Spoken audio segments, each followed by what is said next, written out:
Hey everybody, welcome back to my channel. The name's Stephanie Bree. Today I'm doing something different.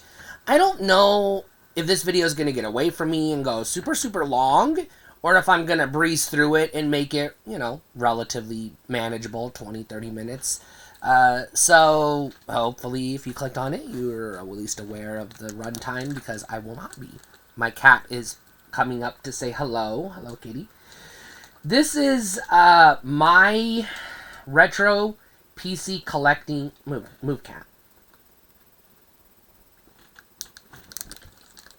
Aspirations. In other words, this is my current list of every retro computer that if I had the time, money, resources, and space to collect, these are the ones I want. I'm going to dig into some very specific ones with very specific reasons, and some that are more broadly speaking. I do watch a lot of retro video game and computer YouTubers, collectors, and gamers, etc. I myself am a retro video gamer and computer nerd. I especially love, various different computers, not just for gaming purposes. I've always been fascinated by computers. And so, some of these are going to have nostalgic and deeply personal reasons why I want them. And I'm gonna list the computer, and I'm gonna give it a rank of 1, 2, or 3. If it's a priority 1, that means that I will 100% go out of my way to obtain this computer at some point in my life. If it's a rank 2, that means I'm going to try to get this computer, but if I don't, I'll be okay. And rank 3 is just, these are just some computers that I think are fascinating, but I might never own those computers. So let's go ahead and start with the Atari 8-bit family. The 400 and the base 800, I'm going to put the 400 at a rank 3 and the base 800 at a rank 3 as well. But the 800XL, I'm putting it at a rank of 1. So the Atari 800XL was the very first home computer I ever owned, and I got to utilize and play with. This is a computer that I really want a fully functioning workstation. Computer desk with era-appropriate monitor, the computer itself, accessories such as the printer, tape deck, floppy disk, hard disk if available. Maybe, I used to have a drawing pad if I can get that. I want it to be a functional, usable computer. Not that I will actually be using it as such, but I just want it to be available for me to sit down and tinker with if I so desire. Not just because this computer is the one I had as a kid, but also because I'm fascinated by this early era, this 8-bit era of home computers. The very, pre-Windows, pre-IBM PC beginnings. And the Atari is what I had.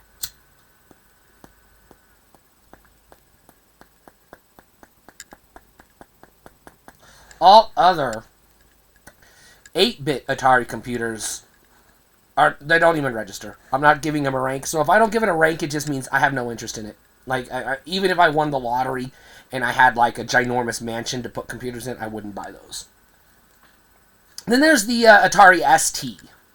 I've never owned an ST. I don't have any specific ST model or operating system or configuration in mind. I would just like a functional Atari ST running on the core Atari operating system, TOS, the operating system, with, at least at the bare minimum, a floppy disk drive. Anything additional to that, I would consider, optional. But I would rank the Atari ST as a tier 3. It's one of those, hey, if I ever get an opportunity to own one, it might be cool, but I'm not going to sweat if I can't. Then we have the Apple IIe, very specifically the IIe, the only Apple, and when I say Apple, I don't mean made by Apple, the company that makes computers, but I mean Apple brand, like the Apple family of computers.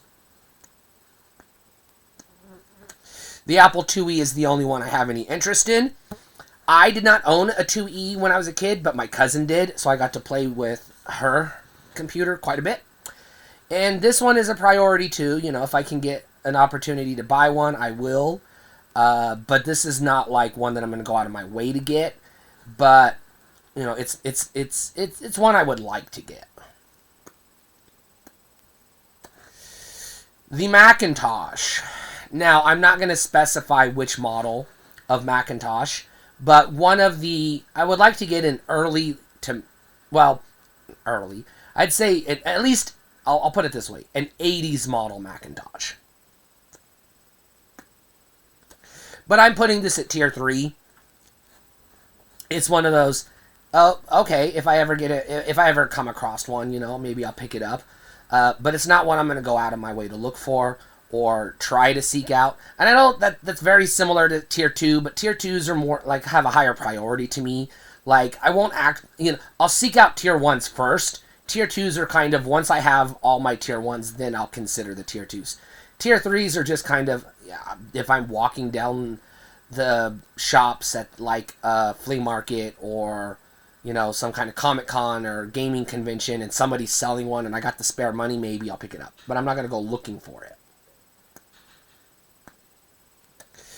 Commodore PET VIC-20 64-128. I'm fascinated by the 8-bit era, so I'm putting the PET under tier 2. I'm putting the VIC-20 and the Commodore 64 under tier 1. I have my second home computer that I had was a Commodore 64, but I think the VIC-20 is also neat and interesting. The 128 I can do without. I'm putting that on a tier 3. I would like to get a 64 and a VIC-20. I'm going to put the PET, or PET, as a tier 2, you know. My focus will be on getting a functional 64. And again, when I say 64, I want put it on a desk. I want a monitor, keyboard, mouse, accessories, networking, a printer, disk drive, tape drive, you name it. If it exists, I want it. I'm going to go all in on Commodore 64. VIC-20, just a functional base model. I'll be good. The Amiga 1000. I have never in my entire life seen an Amiga in person. I've never touched an Amiga in person. I've never worked on an Amiga in person. I would love to get one. And if I got one, it would have to be the 1000. Doing my research and looking at the video games and the various configurations, the 1000 is the one I'm the most interested in. I know it's not like the technically best, but it's the one I have the most desire to own. And I'm going to put the Amiga 1000 at a tier 1. I would really like to own an Amiga at some point in my life. Now, I'm going to say Tandy 1000 and IBM PC together because they're essentially the same computer. The Tandy 1000 is Radio Shack's version of the IBM PC. And obviously, I do want an original, fully functional, authentic 1981 IBM PC with DOS and everything. Again, same. I'm not going to sit here and list all the accessories, but same thing as the Commodore and the Atari 800 XL. I want it as functional as I can make it. I want a Tandy 1000 just because I have an affinity and nostalgia for Radio Shack, and I would like to have at least, you know, the base unit, you know, mouse, keyboard, tower. I'm going to say tower, but you know what I mean, and monitor. I don't need anything more than that, but whatever I can get, because of course it'll be compatible with the IBM PC that I get. Now this next one, I'm not going to define brand for these next few, unless, of course, I have a very specific brand in mind. But I want a DOS, and I'm not too particular about which version of DOS, but it'll be the appropriate version of DOS for this particular hardware. DOS 386 with a Sound Blaster card. Graphics card will be optional, but I at least want at the bare minimum, I want a functional DOS 386 with a Sound Blaster. I don't care the brand. My first PC compatible computer that I ever owned was a Micron with a 486 processor, also a Sound Blaster, and it had I believe it was a 16-bit era, Genesis level quality graphics card, so not great, but passable. It could play Wolfenstein 3D, so I know that. So I want a 386, but I don't necessarily need any other, because I'll already have the Tandy and the IBM. I don't need any other dedicated DOS computers. However, I might get a 486 instead of a 386, because I'm going to put the 386 at a tier 2. But I would put a 486 or a 386. I'm going to put this level, basically this DOS 3.0, 4.0, Windows 3.1x, or 3.1x or whatever, compatible computer at a tier 1. But I'm going to, if I get the 486, then the 386 will be a tier 2. If I get the 386, then the 486 will be the tier 2. But I want at least something that is in that ballpark. Again, I want to go brand agnostic here, but I do want an actual design for and operating Windows 95 desktop Pentium computer with a CD-ROM and a specific 3D graphics card. And I'm not going to specify the model, but I want something that can recreate the initial introduction of CD-ROM, 3D graphics, Windows 95 DirectX. That initial year. Something I can play games on. I likewise, and again, this one I'm not going to be too picky about brand, but I will talk about brands in a minute. And by the way, the Windows 95, I'm putting it a tier 1. I absolutely want to own one of these at some point in my life. Windows 98 2nd edition with CD-ROM and 3D graphics card and networking capabilities. Either a modem or, well, preferably Ethernet or local area network capabilities. Not that I'm going to try to get it on the internet. That might not necessarily be my goal, but I want it to have the ability to do so should I desire, or be able to network it with other computers if I ever do set up a home network. Now, the specific reason I want 98 SE over any other, like 98 Me or 2000, is because that's the one I had. My very first Windows computer was a Windows 98. It was a compact Presario Windows 98 Pentium 2. That's essentially what I want to recreate here, but I'll be okay with any other brand, Dell or Gateway or whatever. It doesn't necessarily have to be a compact, but I want it to be internally and functionally as similar to the computer I had, as a teenager as I can get. And again, I want it to be fully functional, so I want to deck this motherfucker out. I want, like, speakers, and I want, like, a MIDI keyboard and game controllers and, CD-ROM and floppy disk and CD burner and, all the bells and whistles. I also want a Windows XP running on a Pentium 3 with a DVD drive. This was the very first computer I ever bought with my own money. It was a compact Presario. It was the next generation from the one that my parents had. Actually, it was probably 2 or 3 generations down, because it was 2004 when I got it, but it was a Pentium 3. So I want to kind of stick with that. Also, DVD-ROM. Graphics card, I'm going to be fairly flexible with this one. I'm going to put the Windows XP computer at a tier 2. It's not going to be a top priority for me, but I'm going to get one when I can, but I'm not going to go out of my way to get it. Windows 10 desktop with Blu-ray. Again, just something that can run Windows 10, your standard computer, just a dedicated, productivity computer that I can sit and do stuff with if I ever get to it. Or it is compatible with contemporary games of that era. Now, I did specifically put down, I do want a Dell computer with Windows 98, but I want a Dell Windows 98 laptop with CD-ROM and an HP Windows XP laptop with DVD-ROM. And those I do want to be very specific with. I also want a Sony Vaio laptop with Windows and Blu-ray, but I'm not going to specify which CPU or version of Windows I want, but I do want it to be able to at least operate a Blu-ray, so it would most likely be Windows Vista or 7, bare minimum. And a Toshiba laptop, very specific version of the Toshiba laptop. Again, Windows Vista, Windows 7, maybe Windows 10, I don't know, but I want the one that came with the HD DVD drive built in. I had that laptop in the past. I'd like to get it again. I'm putting all of these laptops on tier 1. I probably want more laptops than I do desktops, even though I have nostalgia and an affinity for desktops. I'm going to be real with you. I've converted to laptops. I like the laptop form factor better than the desktop form factor. Chromebook, I just want to get a working Chromebook, but I'm going to put this at like tier 2. You know, it's like, I'd like to get just to tinker with it and see what it's like. I'd also like to get a 90s era iMac. This is the bubble Mac, the one with the multiple colors and the translucent plastic and all that. I'm putting this at a tier 2.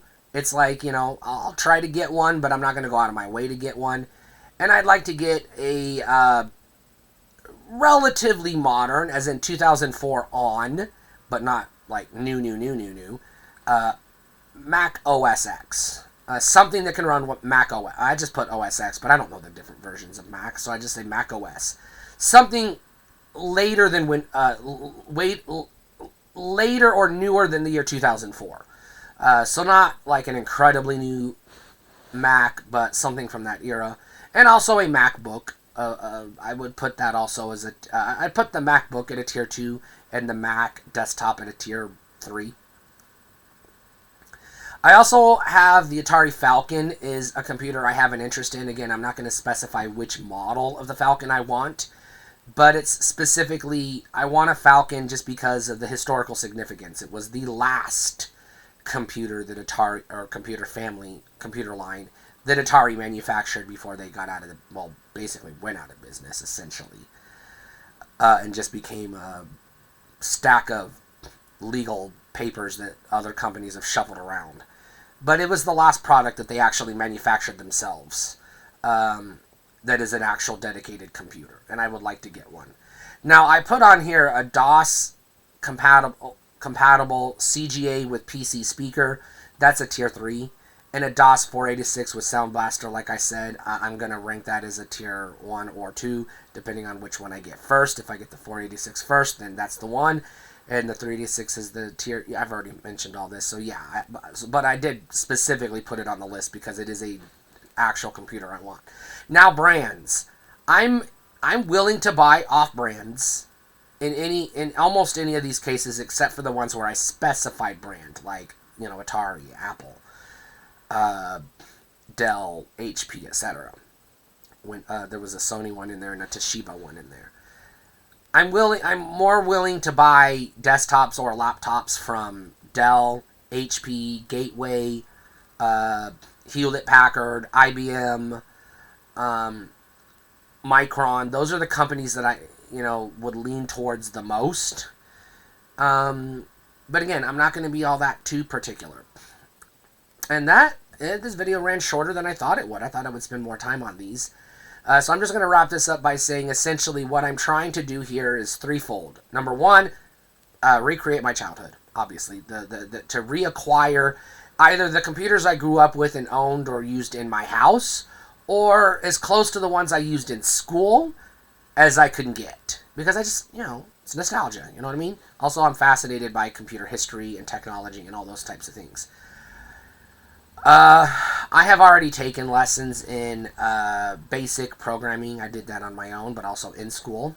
And I took a class on C programming, not C+, or C++, or C#, just C programming. So I have buried deep in the recesses of my brain the very rudimentary, here's how the C programming language works, and here's some of the basics on how it operates. Like I said, way back in the deep in the recesses of my brain, because I took that class in college. Nothing that I'm going to sit down and try to program on. That's not my goal here. And again, obviously, I'm gonna have like whatever my current laptop is will be my like primary use laptop. The rest of these are just for like tinkering with, or maybe just playing with MS Paint, or within PowerPoint or Office or whatever, or just playing games, primarily games, but also fiddling around with various productivity and different types of Office type creative type software, just for fun. That's all I got. Stay cool.